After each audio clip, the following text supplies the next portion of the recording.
శ్రీమాత్రే నమః. అందరికీ శుభోదయం అండి. ఈరోజు చాలా ఆలస్యంగా కదా! అయితే రాత్రి బాగా తలనొప్పొచ్చిందండి. నిద్ర పట్టలేదు. పొద్దున్న లేచినా కళ్ళు మండిపోతూ అలా ఉంది. కొంచెం లేట్‌గా పనులన్నీ హడావుడిగా మా నాన్నగారికి కావాల్సిన మా నాన్నగారికి, ఈయనకి టిఫిను అలా వరుసగా పనులయిపోయాయి. అంటే బాగుండనప్పుడు తెప్పించుకోవచ్చు కానీ రాత్రి పెసలు నానబోసాను. అందుకని ఇక గవా మిక్సీ చేసి పెసరట్లు వేసి ఆయనకిచ్చి అలా ఒక్కొక్క పని తర్వాత అన్నీ ఇంక వంట అన్నీ పూర్తి చేశాక చెయ్యొచ్చు వీడియో అని చెప్పి మళ్ళీ 12:00కల్లా మా నాన్నగారికి అన్నం పెట్టాలి. ఆయన టిఫిన్ తినరు కదా! అందుకని పొద్దున వీడియో చేయడం కుదరలేదు. పెసరట్లు పెసలతో చేసినవి ఈ ఎండాకాలం పెసరపప్పుతో అయినా వేసుకోవచ్చు. ఆయుర్వేదం డాక్టర్ గారు పూర్ణచంద్రరావు గారని ఉండేవారండి. ఆయన మంచి మంచి సలహాలు చెప్పేవారు. ఆయన బుక్ కూడా ఉంది. ఎండాకాలం పెసరట్లు అల్లం, జీలకర్ర, సన్నగా అల్లం ముక్కలు, జీలకర్ర, ఉల్లిపాయలు ఎలాగో వేసుకుంటాం కదా! వేస్తూ తింటే కనీసం వారానికి 3 సార్లైనా అది బ్రేక్‌ఫాస్ట్‌గా తీసుకుంటే బయటకి వెళ్ళే వాళ్ళకి వడదెబ్బ తగలకుండా ఉంటుందటండి. చాలా చలవ చేస్తుంది. చాలా మంచిది ఆ బ్రేక్‌ఫాస్టు అని అంటున్నారు. ఇప్పుడు డాక్టర్స్ అందరూ అయితే షుగర్ వాళ్ళకి కూడా మంచిది. దోసలు, ఇడ్లీలు కాదు. రాత్రి డైటింగ్ అని చెప్పి దోసలు, ఇడ్లీలు అవి తీసుకుంటున్నారు. పెసరట్టు తీసుకుంటే మంచిది అని చెప్తున్నారు. కానీ రాత్రి పెసరట్టు కొంచెం అరక్కపోవచ్చు. అయితే పగలు బ్రేక్‌ఫాస్ట్‌గా మాత్రం ఈ ఎండాకాలం తప్పకుండా తీసుకోండి. చాలా మంచిది. కనీసం 2 సార్లైనా, ఆయన 3 సార్లైనా అని చెప్పారు. రోజు తిన్నా కూడా మంచిదే అన్నారు గానీ, కనీసం ఒక 3 సార్లైనా తీసుకోండి. తర్వాత నాకు ఎండాకాలం బయట టిఫిన్స్ తెప్పించుకుందుకు ఇష్టం ఉండదండి.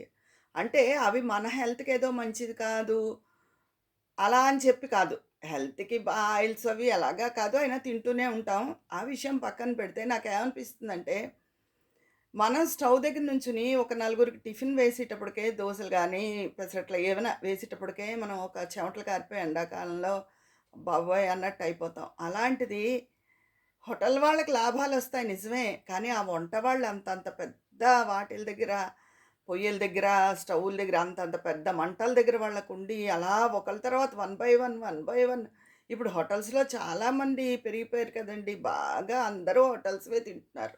చాలామంది ఉంటున్నారు ప్రతి హోటల్‌లోనూ. అంతమందికి వాళ్ళు వెయ్యాలి అంత వేడిలో అని నాకు చాలా బాధేస్తుందండి వాళ్ళని చూస్తే. నిజంగా ఒక రకంగా ఆ హోటల్ యజమానులు వాళ్ళకి ఎంతిచ్చినా వాళ్ళ రుణం తీర్చుకోలేరు. వాళ్ళకి ఎంతిచ్చినా నాకు తక్కువే అనిపిస్తుంది. ముఖ్యంగా ఈ 3 నెలలు సమ్మర్ 3 నెలలు చాలా ఎండలుగా ఉంటాయి కదా! అంత ఎండల్లో, అంత వేడిలో వాడుండి ఎలా వేస్తారో కదా! అని నాకు చాలా బాధనిపిచ్చి, ఆ బాధ కొద్దీ నేను బై ఎండాకాలం బయట టిఫిన్స్‌కి ఇష్టపడను. అదండి.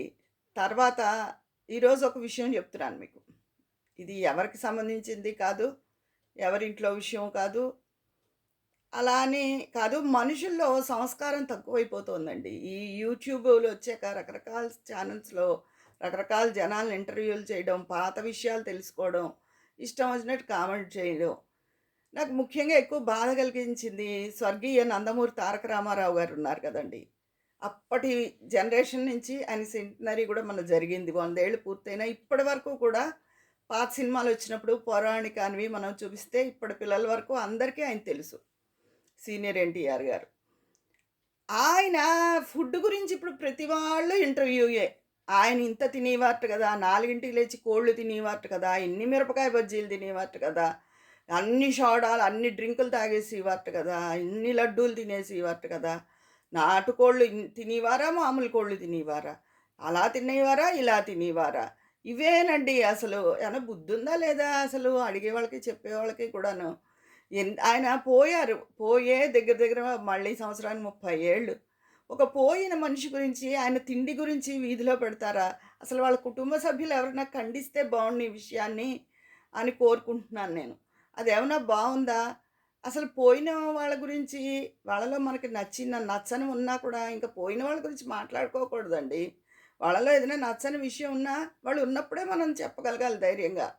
ఆ ధైర్యం నీకు లేదు. నువ్వు బలహీనంగా అప్పుడు ఉండుంటే గనక ఇంకా ఆ విషయం వదిలేసుకోవాలంతే. అంతే తప్ప పోయిన వాళ్ళు దేవుడితో సమానం అంటారు. పోయిన వాళ్ళ గురించి ఎందుకండి చర్చ? ఆయన ఏం తిన్నారో ఆయన్నంత వీధిలో పెట్టేయాలా? ఈ చెప్పేవాళ్ళు కూడా ఆయనకి జీర్ణశక్తి ఉందేమో, తిన్నారేమో అసలు ఆయన నిజంగా అంత తిన్నారో లేదో, వీళ్ళేదో కళ్ళకి కట్టి అక్కడే పక్కన ఉన్నట్టు చెప్పేస్తారు ప్రతి విషయం. అలాగా. శోభన్ బాబు గారికి అందం పిచ్చి. అందుకే బయటికి రాలేదు. ఏదో ఆయనకి ఏ పిచ్చుందో, ఏముందో చేసినన్నాళ్ళు చక్కగా చేశాడు, మానేశాడు, అయిపోయింది బస్. ఆయన గొడవెందుకు? అలా ప్రతి వాళ్ళ వీళ్ళే పక్కనుండి అన్నీ చూసినట్టు చెప్తారు. అలాగే రామారావు గారి తిండి గురించి చెప్పడం నాకేం నచ్చలేదండి. పోయిన మనిషి ఎంత తిన్నాడో, ఏం తిన్నాడో అసలు అదంతా ఇది ఒకవేళ అలా తిని కూడా ఆయన అలా అంత చక్కగా యాక్ట్ చేశాడు. హ్మ్. సిన్సియర్‌గా అంటే చాలా గొప్ప విషయం కదా! అలాగా ఎవరైనా చేయగలరా? చేయలేరు. ఆయనలో ఒక ప్రత్యేక లక్షణం ఉండబట్టే ఆ భగవంతుడు ఇచ్చిన అదృష్టం ఉండబట్టే ఆయన అంత మరి ఒళ్ళుగా ఉన్నా అని తిన్నా కూడా ఆయన చక్కగా మరి యాక్ట్ చేయగలిగారు. ఒక రాముడు అనగానే, ఒక కృష్ణుడు అనగానే ముందు ఆయన రూపమే మనకి గుర్తొస్తుంది కదా! పిల్లలకు కూడా అంతే. అలాగే ఆయనే గుర్తొస్తారు రామారావు గారే. ఆహ్, తర్వాత ఆయన ముఖ్యమంత్రిగా చేసినప్పుడు కూడా చాలామంది ఐఏఎస్ అధికారులు చెప్పడం నేను విన్నాను.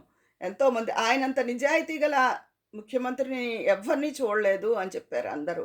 అలా మంచి లక్షణం ఉంటే మంచి లక్షణం గురించి మాట్లాడుకోండి. లేకపోతే ఏది మాట్లాడుకోవద్దు.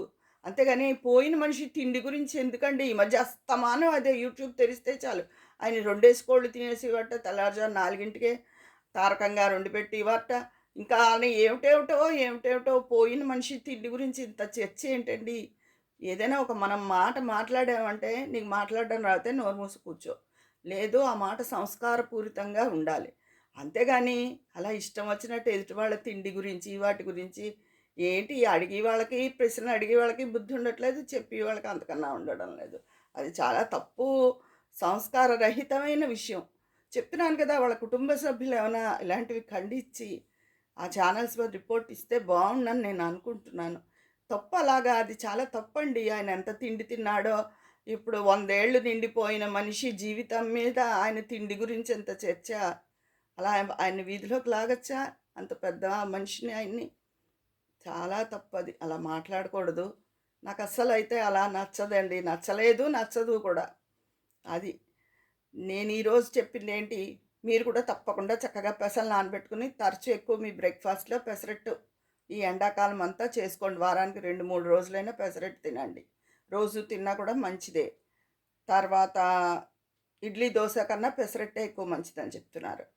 నెక్స్టొచ్చి మీరు కూడా హోటల్‌లో వండే వంట వాళ్ళ మీద జాలిపడి కొంచెం హోటల్‌వి ఏమన్నా తినేవాళ్ళుంటే తగ్గించేసుకోండి.